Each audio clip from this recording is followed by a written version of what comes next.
40%. But for COVID-19, that R0 is yet not like depicted. But some says that it is 2 to 3, some says it is 6 to 7. Depending upon the R0 value, the herd immunity threshold will vary. Now, what is the traditional vaccine development pathway? We all know that to develop a vaccine, we need at least 10 to 12 years in a traditional pathway. There are 5 pathways. There are some phases. The first phase is the product development or exploratory phase or research phase. In that phase, the lead and hit and lead compound are identified, and then they are like which component of that pathogen are like will be helpful to develop vaccine, that will be identified. And then next, the preclinical stage. In preclinical stage, it is mainly in the done in the in vivo laboratory, in vivo cell or laboratory animals. And both the product development and preclinical stage, they more or less take 3 to 8 years. And after that, the investigational new drug applications are they are produced or they are applied to the higher authority. After that, if phase 1 trials are done, and then phase 1, 2, 3, and that 3 phase are more or less takes 10 years, 8 to 10 years. After that, the biological license application for vaccine are like applied for to the higher authority, and it takes more or less 8 months to 2 years. After that, the vaccines are manufactured and given. It is the traditional vaccine development pathway. And the clinical phase, after the preclinical stage, we all know that the phase 1, the number of subjects are more or less 5 to 50, and they assess the safety, immunogenicity, and optimize the dose schedule. It is conducted in individual at low risk for infection or healthy individual, but may require placebo control. Next, the phase 2 clinical trial. It is done more or less 1,000 people. It expands the safety study, immunogenicity study, and also optimize the dose schedule. And it may include at-risk population. And usually double-blinded, placebo control, and randomized trials are done in phase 2 and 3. And 3 also, there are more than 100 to 10,000 people are included. They assess mainly the safety part, and they conducted in populations especially at risk for the infection, and it is mainly placebo control and randomized study design. And phase 4 trial, it is we know that it's a real world study. After it is the vaccines are like giving the approval, it is manufactured and it's giving to the whole populations. It is and for phase 4 trials are conducted. So 1 lakh to million people, they assess the further safety effectiveness under ideal condition and detect the rare adverse event. Now, comparison for lead candidate for vaccine development. What is lead candidate? I have mentioned that before the first phase, that exploratory phase, we identify the hit compound, and then lead candidate are identified. Means among the vaccine particle, which will hit, at first we hit that particular portions of the virus, that what kind of vaccine we want to produce, whether it is live attenuated or killed or subunit vaccine or toxoid. Then after that, it is a very lengthy process. After that, lead compound are identified. So in case of SARS-CoV-2, the number of leads are 160. Among TB, malaria, dengue, it is much more higher. So, and why the reasons for high number of leads for COVID-19 vaccine development? We all know that on January 11 this year, the full genetic sequence of the virus was posted in GenBank. So different labs across the globe started working on a vaccine immediately. A prototype for vaccine development done recently for Middle East Respiratory Syndrome, that is MERS, and that was utilized for vaccine development for SARS-CoV-2. So moving at an unprecedented speed, it is a fast track development in that normally the traditional way, the vaccine development needs 10 to 12 years. But in case of this emergency pandemic situation, that preclinical testing and the phase 1 clinical testing, it can be done simultaneously. So 6 to 9 months simultaneously, we can, that researchers are doing that phase preclinical testing and phase 1. So 6 to 9 months, and phase 2 and 3 parallelly or simultaneously, they can do that phase 2 and 3 trial for SARS-CoV-2 in this pandemic situation. What are the different types of COVID-19 vaccines? One is virus vaccine, that is live attenuated weakened, that means weakened virus, live attenuated weakened virus or inactive virus. Other one is viral vector vaccine that can be replicating on or non-replicating. Nucleic acid vaccines, either DNA or RNA vaccine.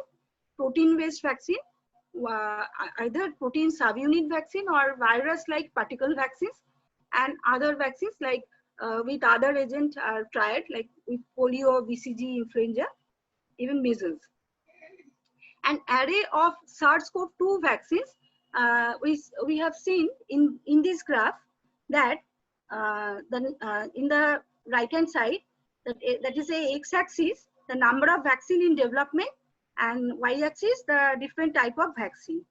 The orange one is the protein subunit vaccine.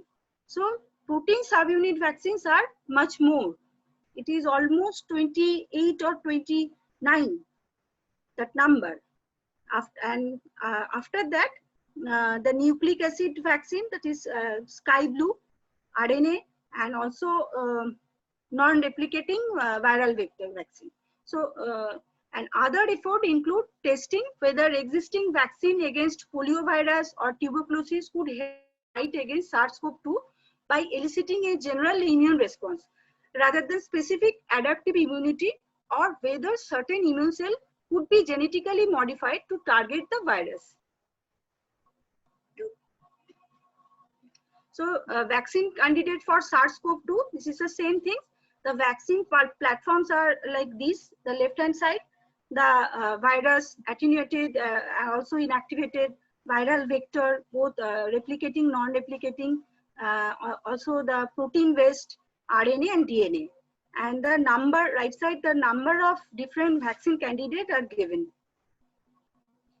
Now, what are the advantage of live virus, live attenuated virus? It is more or less similar among all other vaccine. Live virus vaccine, the advantages, the proven technology, the strong immune response, it can be multivalent, simple formulation, not requiring adjuvant, proven track record for economical large-scale manufacturing, but disadvantages require dedicated biosafety level facility, and there is risk for attenuated virus to regain virulence. It can be complicated to scale up the manufacturing. And for inactivated virus vaccine, the advantages are proven technology, strong immune response, multivalent, simple formulation, not requiring adjuvant, but it is also needed biosafety level facility and complicated to scale up the manufacturing. For recombinant protein vaccine platform, advantage are no handling of infectious material. Like virus particles, there are chance of infectious material handling. But protein vaccine, there is no handling of infectious material. Strong antibody response are produced. Precedent for successful vaccine of this platform. Viral protein example can be, complexes can be formulated to stimulate virus patterning. But disadvantages are like need for adjuvant, scale up for manufacturing, it is challenging, and potentially lacking correct glycan shield. Because we know all know that the nCoV or that COVID-19 virus, it has a spike A spike, that is the trimeric A spike, it is glycosylated protein. So, it is a disadvantage of that recombinant protein vaccine. Now the DNA vaccine platform, the advantages are no handling of infectious material. It can be used in immunocompromised subjects, and reasonable and enduring immune response, both humoral and cell-mediated immune response can produce. No anti-plasmid immune response, allowing for effective boosting, and also rapid and scalable manufacturing can occur. Long-term stability, options for multivalent formulations, and one main advantage is one oral formulation possible, that is sim vivo. Only one COVID vaccine that is orally, the development or oral formulations are developing, that is sim vivo, that is DNA vaccine. But disadvantage are no approved DNA vaccine along with real world experience in the global population, and variable mucosal immunity and other immune responses are there. Some require special tool for delivery to subdermal layer like Inovio. Inovio is another vaccine which is COVID vaccine, which are under development and are under development process, and it is given by subdermal route or intradermal route, and potential risk for post-cell genomic integration. Next is the RNA vaccine platform, a rapid design and production, no handling of infectious material, no potential for insertional mutagenesis, strong early antiviral response, option for multivalent formulation, scaling up to global wide productions appear feasible but not yet tested. The disadvantages are no approved DNA vaccine, but some clinical testing for other viruses like rabies, influenza, inflammatory reactions possible with RNA vaccine. Most formulation require a cold chain for longevity and stability. Stability is the main disadvantage. And ubiquitous ribonuclease require careful design. Designing is it is very tricky. And skilled formulation of liquid nanoparticle carrier for effective delivery is needed. Boosting likely necessary to achieve robust and long lasting. Like here the multiple dose booster dose are may be required. Next one is the viral vector based non-replicating. That is the one vaccine we all heard about it. The University of Oxford with AstraZeneca, they produce that ChAd-OX1 nCoV19. The antigens are SARS-CoV-2 spike glycoprotein. It is a weakened version of common cold adenovirus with spike encoding region cloned with E1 locus. Here the viral vector is the adenovirus. It is derived from, the adenovirus derived from chimpanzee viral vector. That's why the name is the CH, and adeno, that is AD. ChAd-OX1. Although it infects this primate, it is genetically altered and hence incapable of viral spread. Vaccine candidate for influenza, tuberculosis, chikungunya, and Zika virus, and vaccines made from this platform. 10 different pathogens are tested in thousands of volunteers, and it is safe and well tolerated. And for this vaccine, it is recruitment for phase 2-3 trials are already recruited, and approximately 10,000 healthy adult volunteers. Now, 2 recombinant protein vaccine. One is the Novavax USA made vaccine. The antigen are recombinant SARS-CoV-2 spike protein, a platform tested in several phase 1, 2, 3 trials for seasonal influenza, Ebola, RSV, and appears to be safe.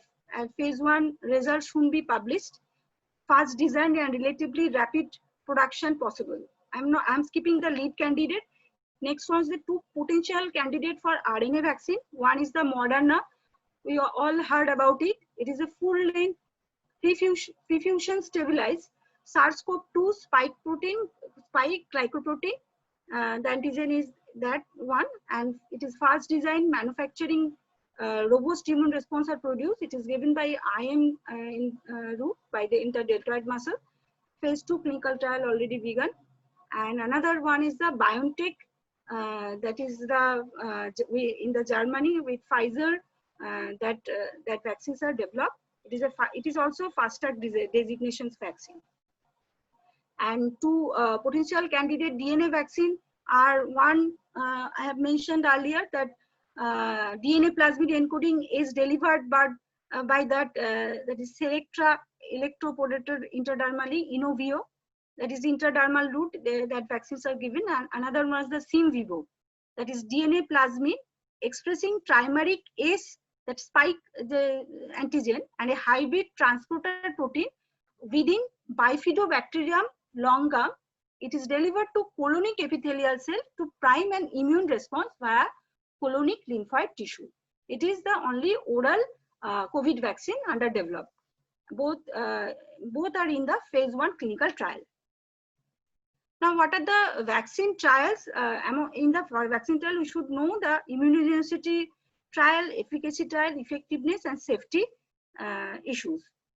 For immunogenicity trial, the humoral immunogenicities are measured, that is the geometrical mean concentrations or geometrical mean titer, seroconversion rate, seroprotection rate, that are usually like they are in the protocol, they are seen normally. And cell mediated immunogenic, the T cell response are like they're normally identified. And what is geometric mean titer? That average antibody titer for a group of subjects calculated by multiplying all values and taking the nth root of that number, where n is the number of subjects with available data. And for vaccine efficacy trial, it is the human challenge trial. The endpoints of these vaccine efficacy trials are for disease, it is mortality. The endpoints are either for mortality, hospitalization, or ICU admission. Or for post-infection, it is the extent and duration of viremia. The vaccine efficacy, actually, it is denoted by I1 minus IV by IC. It is a formula, that is IV means incidence rate for the vaccine group and incidence rate divided by incidence rate for the control group. And for vaccine safety, we are or adverse event, both solicited and unsolicited adverse event. Solicited means whether that is related with that time, mainly the temporal relations, like time related, or whether it is directly associated with that after administration of the vaccine or not, that are like take care of. And also the serious adverse event of special interest also they are like they're looking for. And also medically attended adverse event, if any, that is also take care of. And vaccine, we all know that there are difference between efficacy and effectiveness. Efficacy means control environment. In a trial, in a clinical trial, this is a control environment. There is particular inclusion exclusion criteria, particular number of people, whether there are randomization or there or not. But effectiveness is the real world scenario. When vaccines are they are manufactured, they are given to the whole population, and after that, what are their effect we are looking for. So it is conducted in real world scenario, case control study, observational probe studies are done. And during phased introductions, like different age groups are given this kind of vaccine. And one is the bridging vaccine trial. Bridging vaccine trial, it is needed to be undertaken for extrapolation of efficacy, safety, and immunogenicity data from one formulation, population, or dose regimen to another. And where bridging vaccine trials are needed, like situations like when change in the manufacturing process, new dosing schedules, already there are vaccines are there, but we want to new dosing schedule, new population, insufficient confidence, and there are bridging studies for safety. These situation bridging vaccine trials are done. And for combination vaccine, this is not for COVID vaccine in general. Combination vaccine, the main goal is efficacy trial design of such vaccine to evaluate the efficacy of each antigenic component. And we found that non-inferiority trial should be, in that case, non-inferiority trial should be conducted to demonstrate that the combination vaccine is not inferior in terms of immunogenicity or efficacy to vaccine with individual component. And after the vaccines are in the phase 4 trial, after it is manufactured and it is administered in the population, then Post-licensing vaccine safety activities are done. The phase 4 trial, passive surveillance by VAERS, that is VAERS means Vaccine Adverse Event Reporting System, and also in CDSCO, IDSORV. It is a organization. They're looking for the passive surveillance and active surveillance by linked database. Now, why the vaccine safety events are so much important? Why we are not hurrying that it is previously it is said that in 15th August, within 15th August, one vaccine that the Indian made, the Bharat Biotech, that vaccine, Covaxin, was like it will be launched. But it was why not then it is not realistic way, because if we do hurry, then lots of catastrophe can happen. And some incidents are already there. In 1880, Pasteur rabies vaccine there without proper safety study they done, and then lots of people are developed seizure, paralysis, coma. In 1942, the yellow fever vaccine, when they are contaminated with infectious hepatitis B virus, there 62 deaths occurred. And the most important, the Carter laboratory incident. It is Carter laboratory incident. Here the Salk virus vaccine, that is oral polio virus, after the safety studies were passed, then it is like, but there are some inactivated virus particles are there, and when they are vaccinated, then lots of people are like 40,000 people, children are paralyzed.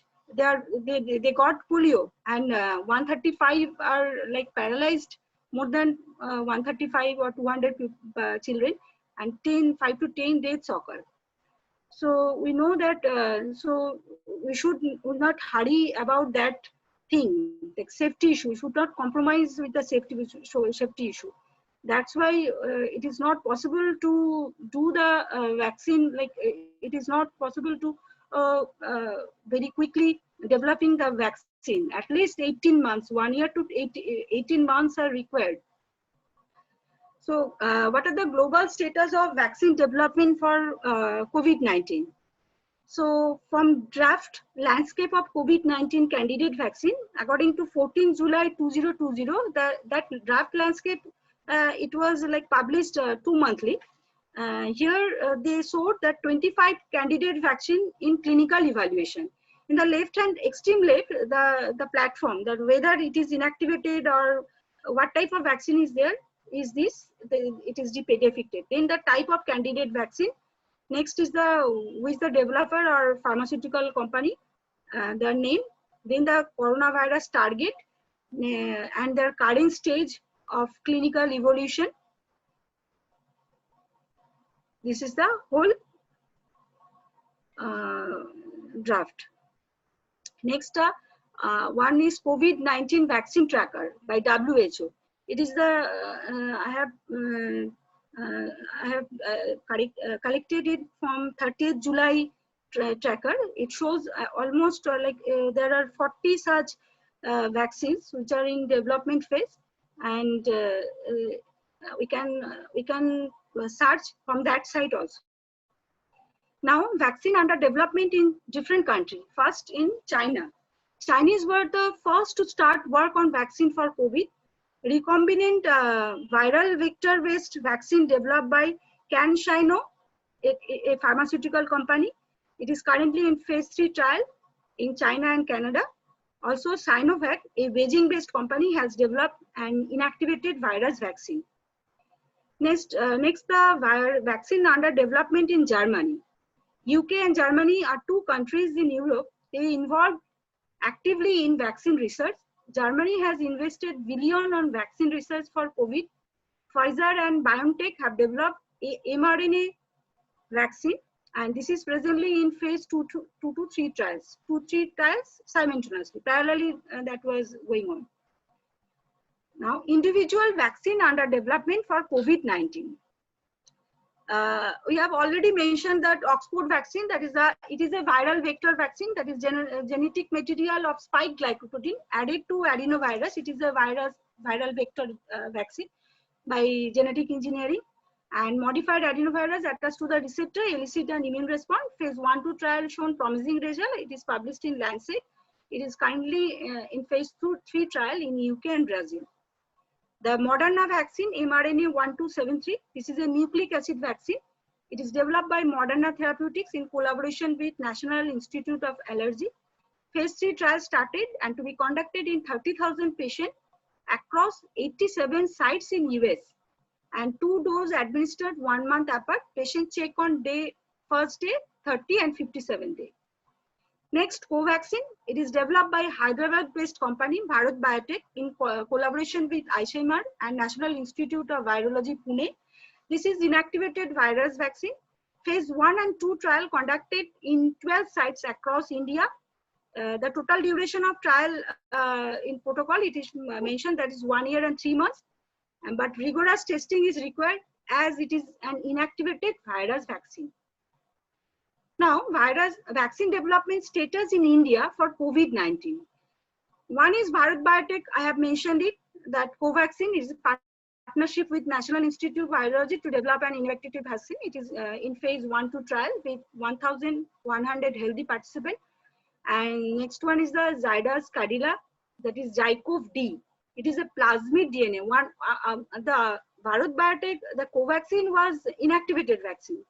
But that is the ZyCoV-D. It is a plasmid DNA vaccine candidate.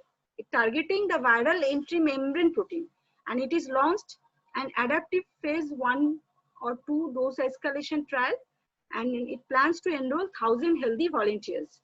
2 other vaccine candidates with the University of Wisconsin, Madison and FluGen, and other with Thomas Jefferson University. Other players in India are like, one is Zydus, I have already mentioned. Another one is Shanta Biotech, Panacea Biotech, Genova. There are other Indian companies involved in developing vaccine for COVID-19. BCG has a vaccine for COVID being tried by academic institute funded by ICMR. And the manufacturer, next is the manufacturer of vaccines. India is the largest manufacturers of vaccine. Irrespective of whichever vaccine is going to be ready, first bulk manufacturer is going to take place in India, because Serum Institute of India, they actually they actually manufacture lots of vaccine, more than 170 crore vaccine per year. So Serum Institute also signed agreement with AstraZeneca for manufacture of Oxford vaccine, and 1 billion doses to be manufactured, and out of which 50% to be sold in India. It is already they have agreement. And in one news, it was the CEO of that Serum Institute of India. He mentioned the cost of per dose of that vaccine would be 1,000. Now, what are the ethical issues for vaccine development? Some vaccines that contain active or live attenuated microorganism, they possibly poses a small risk of producing that particular infection. So participant to be vaccinated should be informed of this particular condition. They should be well aware of that fact. Next, the participant in control group or when subjected to ineffective vaccine run a risk of contracting disease. In such an event, provision be made to provide free treatment for the disease. Now, the public-private development landscape. So, for developing that this kind of vaccine in that fast-track manner, there needs some collaboration both from public, academic, private, and industrial side. And in the x-axis, we have shown that number of developers by leading groups only, and the country. So we have shown private and industrial that their participations are much more in all the countries, especially in North America. So I'm now summarize the whole thing. According to latest list of WHO, at least 165 vaccines for COVID-19 were under development. And among them, 23 of them are in the human clinical trial, and at least 8 being developed in India. But no candidate vaccine has yet completed the clinical trial, all the clinical trial phase. At least 6 vaccines are in the advanced stage of development. The world is looking forward to an early opportunity to contain the disease using a preventive vaccine. And also COVID-19 vaccine, it is a challenge with time and technology. Leading vaccine, we already mentioned that Oxford, Moderna, Pfizer, BioNTech, worldwide, and also Indian scenario, the Covaxin, also ZyCoV-D. But in Chinese vaccine, it was already, there are some rumors about Russian vaccine few days back that one Russian vaccine, after that Oxford vaccine was claimed that they are successfully completed the phase 2 trial. Then one news from Russian researchers, they are from the one university from Russia. They told the news agency TASS on the last Sunday that there are human trial for vaccine have been completed, and it showed it is very advantageous, and it would be very soon launched. But there are lots of controversy about that Russian vaccine, because before that we had not heard about it, the Russian vaccine for last 2 months. And also there are some rumor about hacking, like researchers are hacking, especially the Russian researcher. There are Cozy Bear hacking group. They actually hack the research data, and by that way they are developing this. But it is not like we are not sure about that. And also that Chinese vaccine, among it, the CanSino Biologic, they use one vaccine for Chinese military people from 15th June, and they're already in use. So this is all about herd immunity, different phases of clinical trial, and COVID vaccine update. Thank you. So there is no chance of the vaccine in next 1.5 to 2 years. No, sir, next year, Shabnam, I want to ask you one very important thing. The most promising vaccine is the viral vector vaccine. Yes, sir. In this viral vector vaccine, the vector is adenovirus. Yes. Just like vector-borne disease, you have malaria. The malaria is carried by mosquito. So here the adenovirus will carry the antigen. Yes. Now the antigen is a glycoprotein or part of the genetic material inside the COVID virus, which has been implanted into the adenovirus. What it is? It is the genetic materials that are incorporated. So the classical example of a genetically engineered vaccine is the hepatitis V vaccine. What we have done, we have taken that part of the hepatitis V virus, which is responsible for production of hepatitis B surface antigen. Yes. We have taken that part of the gene of the hepatitis B virus, which is responsible for producing surface antigen. And we have incorporated that gene into the yeast gene. So here the technology is same. So that part of the COVID RNA genetic material, which manufactures the glycoprotein, which is immunogenic, has been taken out from the COVID virus, and it has been put into the non-pathogenic adenovirus. Yes, sir. So this is the main thing of this Oxford vaccine. Yes. Thank you. That I wanted to tell. And you have given so vast a knowledge. I don't think everybody could understand anything. I can tell you a very simple way. Phase 1 is safety trial. Phase 2 is immunogenicity trial. In immunogenicity, you see how many antibodies, what is the level of the antibodies. But not all antibodies are protective. So for example, if you have typhoid, you develop so many TO, TH, so many antibodies you develop, but none of them are protective. So to see that, we do a phase 3 trial to see the efficacy. Yes. In efficacy, what we do, we give say 100 children vaccine and we give 100 children placebo. and we see the incidence of the disease in the vaccinee and incidence of the disease in the placebo. And phase 4 is effectiveness trial, which you see what has happened. Supposing before introduction of chickenpox vaccine, the annual incidence of chickenpox was 60 per 100 children. After introduction of chickenpox vaccine, it has fell down from 60 to 20. So we saw the effectiveness. This is a very simple way of understanding the whole thing. Yes, sir. And the next important vaccine which is coming is Covaxin, manufactured by Bharat Biotech. Bharat Biotech. Covaxin is a simple time-tested inactivated vaccine. That means we have attenuated COVID virus, and then we have inactivated by adding formalin or something else. What they are doing? How did they inactivate the virus? He said that their formaldehyde that is the formaldehyde. That's the usual way they do. They give formaldehyde and then add some adjuvants to increase the immunity system. So these are the two promising vaccines which is coming. Okay. Thank you. Sir. This much. Thank you. Any questions from what is the earliest time when we are hoping to get it? RDS? Time. How much time it will take for this viral vector vaccine to come? Oh, okay.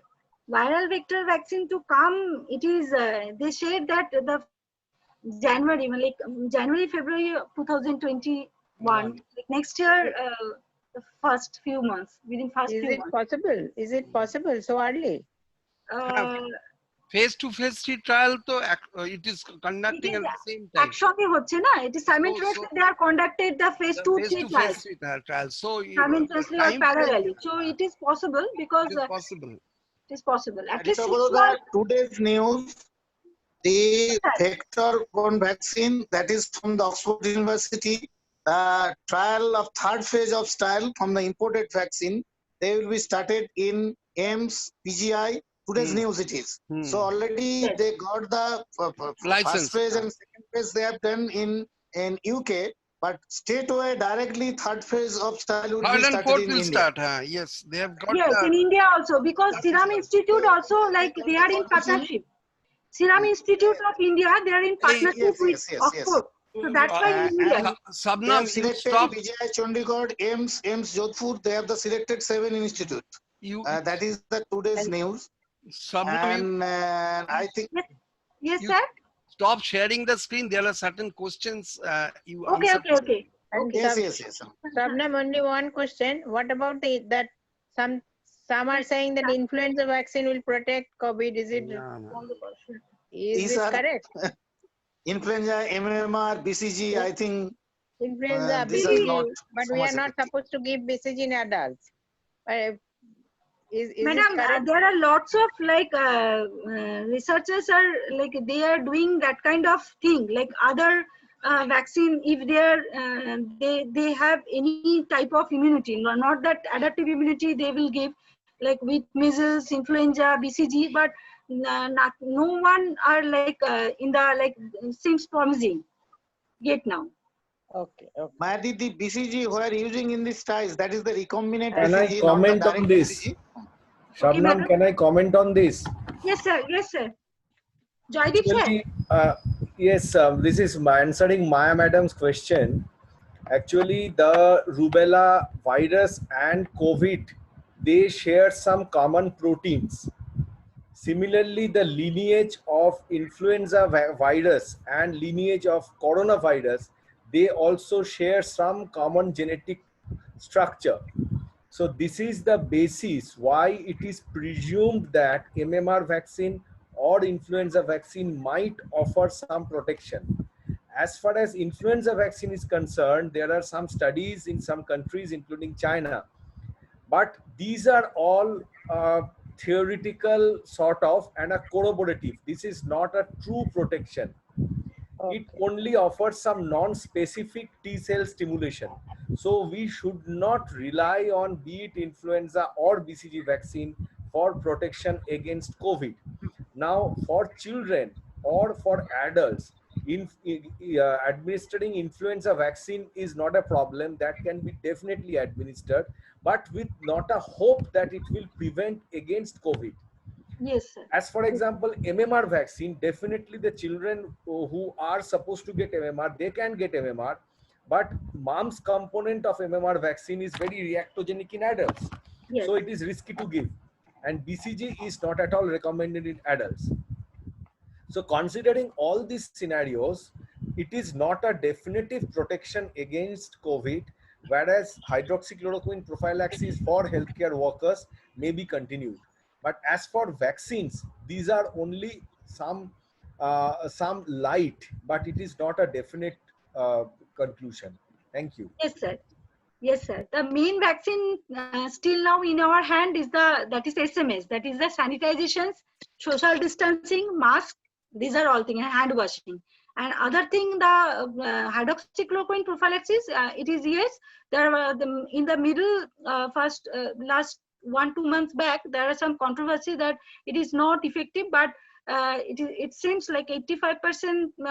Like there are some studies shown that 85% of healthcare worker were like taking that SCQ prophylaxis. There are less chance of attaining that virus, and also if there is any contact, the severity are less. So I am still now.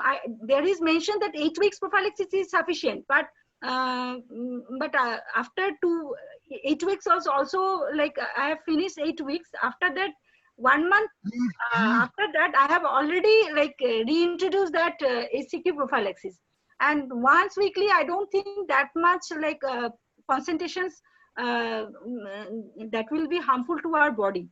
So, but the good effect is more. So till now, like how long we should continue SCQ prophylaxis?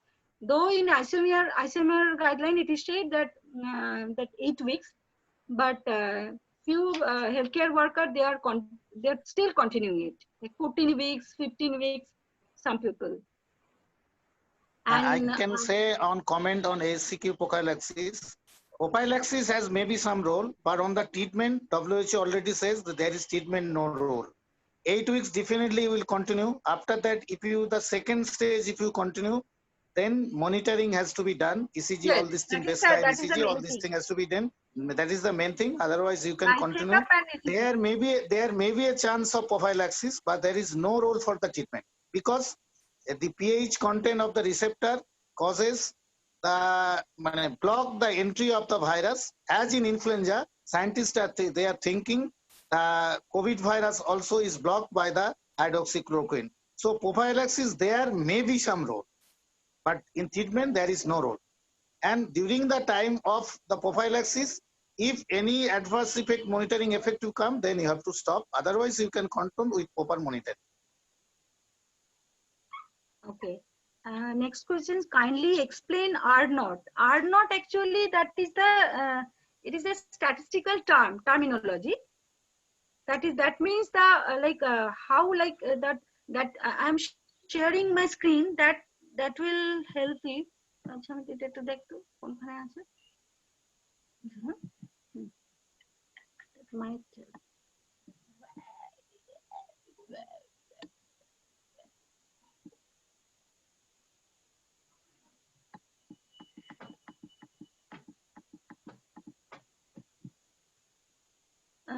this is the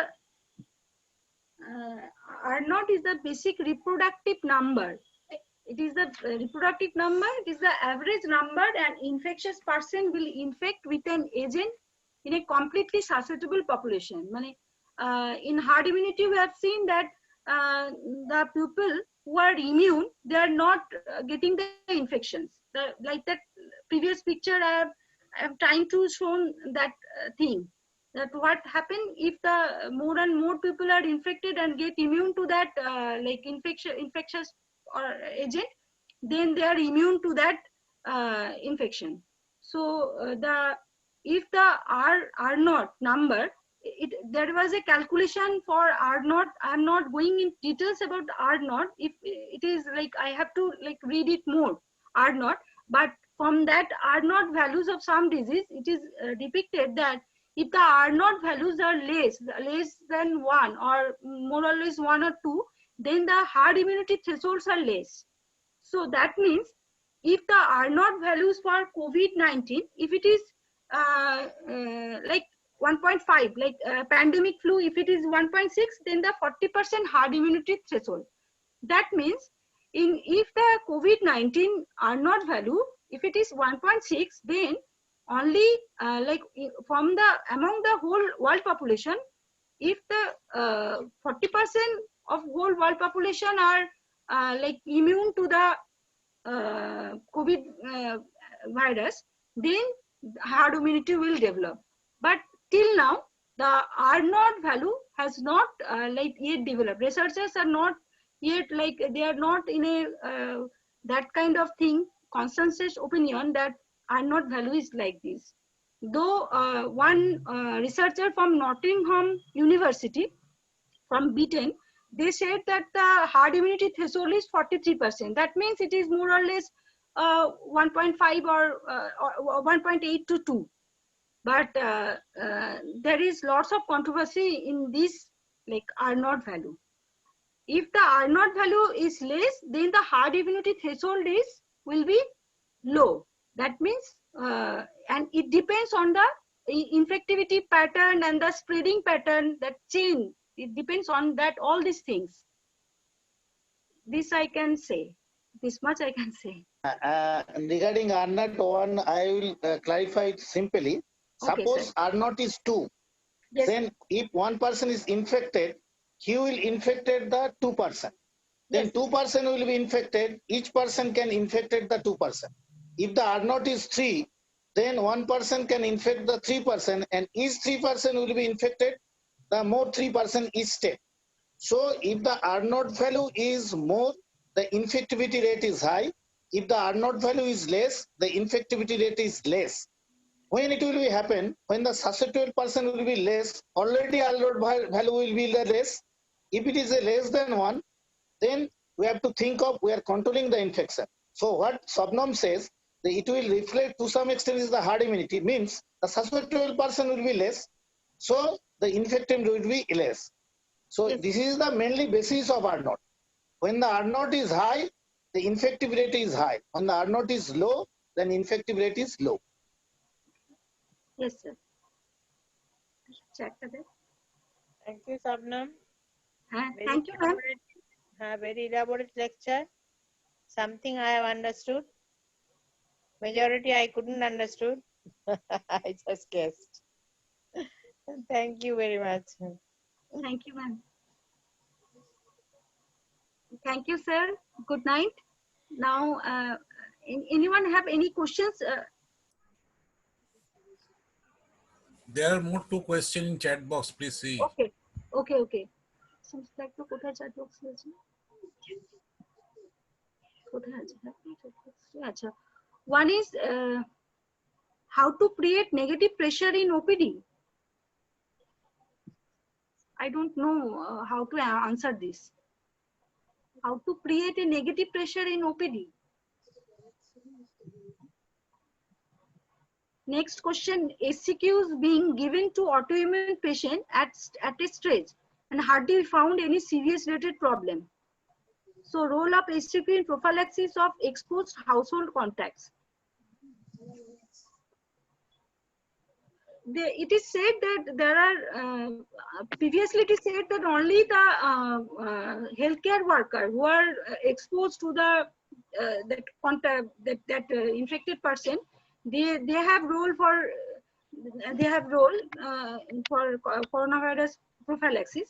But now it is said that even in exposed household contact as SCQ, they have role, because the SCQ, they actually the virus, actually the acidic vesicle, how they like malaria, chloroquine, how they act in that way, that the same mechanism hydroxychloroquine also act. Like the entry of virus, that environment, what the environment they need, that environment is disturbed, or that acidic environment they produce, they can't survive in that environment, so they can't enter into the cell. So the role of SCQ exposed prophylaxis in exposed household contact, there is no such evidence-based articles are there, but it is said that in the same way, if the SCQ prophylaxis is helpful in, is there any age limit for vaccine under trial? Yes, now till now the age limit is 18 to 55 years.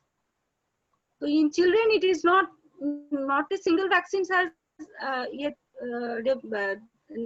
in the stage of in any vaccines are developed or being tried in children. How will this vaccine act? Humoral or cell-mediated immunity? Actually, it is depends on the type of vaccine. Like for Oxford, that AstraZeneca vaccine, that is the viral vector vaccine, both humoral and cell-mediated immunity are there. But for some inactivated unit like mRNA, RNA or DNA, that kind of that thing, in that case, mainly the antibody or humoral immunity are developing. So it depends upon the, yes, so vaccine when available will be in use of 18 to 55 years only. Yes, that is the one drawback of that trial, because it is not a single vaccine yet developed or they are planning for children. So first of all, it is given in that age group only.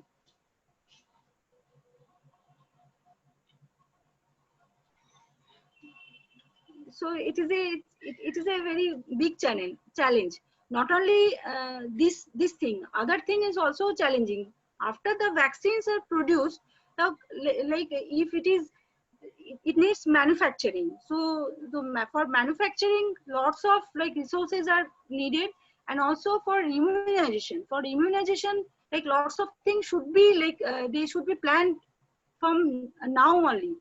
So mass immunization can be given. Otherwise, it will be okay. Otherwise, it will be in the monopoly to only the rich people. So one thing, in every country, when the vaccine will be available, before then the administrator or healthcare worker, they should be they should take proper planning, like how to immunize that and how they will immunize, and what are the process for immunization would be there. Oh, this is the link for negative pressure room. Okay, it is not opening.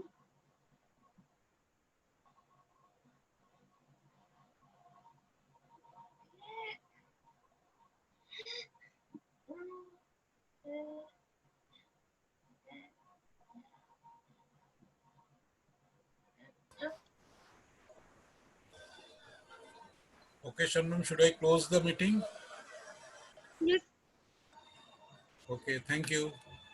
Thank you. Good night all. Good night.